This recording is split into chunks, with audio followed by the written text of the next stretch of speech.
Hey everyone, so we have completed crystal field theory and I believe that all of you understand it very clearly. So now with that concept, we will advance a bit more and try to understand valence bond theory. Now most of them take a different approach, that is first teach VBT and then CFT, but I feel the other way around is much more easier to understand. Okay, because in VBT also we require the concept of strong field ligand and weak field ligand, which we have already completed in crystal field theory. Okay, so let's get started. So before solving valence bond theory, let's talk about the salient features of valence bond theory. So here are some of them. The first thing that you need to remember is the metal provides a definite number of orbitals, that is vacant orbital for bonding. Okay, now this vacant orbitals are provided to the ligands.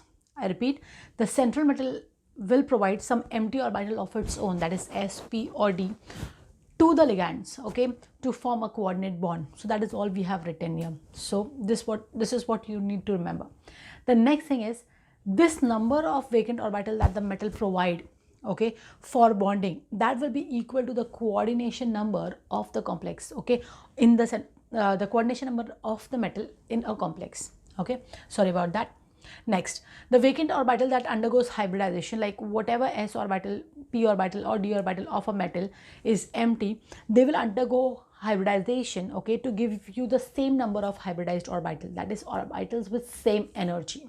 Okay, because what happens is S, P and D orbital initially will have a different energy.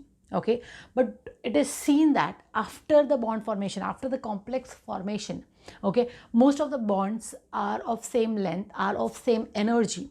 Okay, so this concept is not well explained. That is the reason we take the help of hybridization concept to explain, okay, why the bond length is same, why the bond energy is same. Why? It is because the empty orbital initially they mix, okay, to give you orbitals of same energy, okay, and of like definite orientation in space to give you this equal number of hybridized orbitals. The next, if you talk about each ligand at least should have one pair of donating electrons. Why? Because they are going to form a coordinate bond. So for coordinate bond you should have a pair of electron.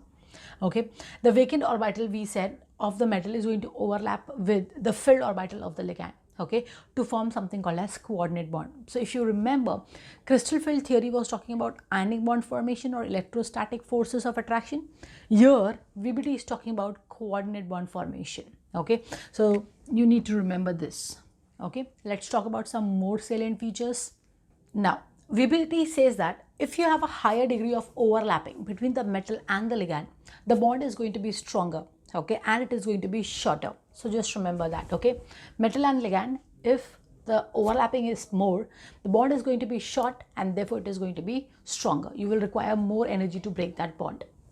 The next one, if you use n-1d orbital for hybridization, okay, then the complex is called as inner orbital complex. Okay, while if you use nd orbital for hybridization, then it is called as outer orbital complex. Now what does that mean?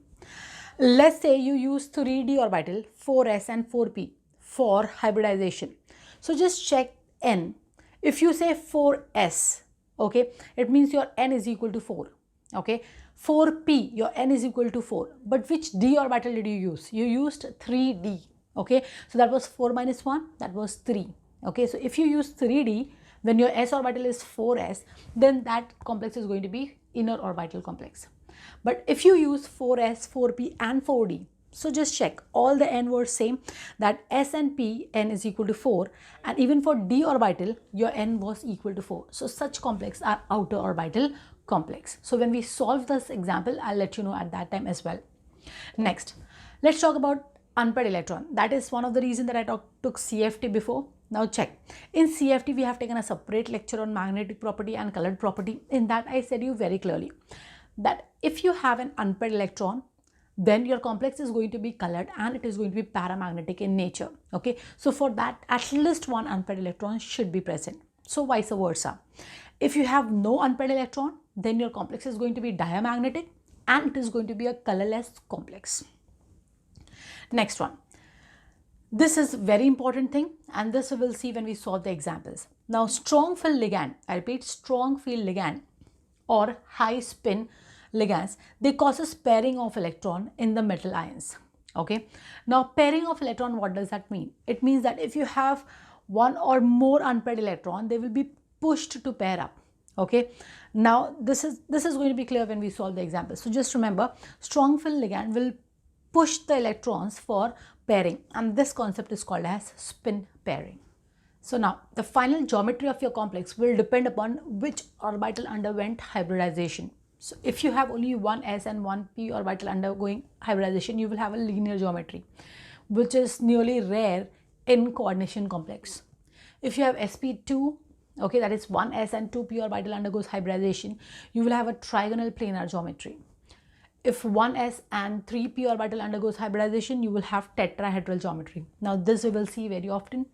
Next, if you have 1d, 1s and 2p orbital hybridizing, then you will have square planar geometry. dsp3 will give you trigonal bipyramidal geometry. d2sp3 will give you octahedral, and d3sp3 will give you pentagonal bipyramidal. Okay, so just try to memorize this because it is very important, and we will see this hybridization in the next class. Thank you.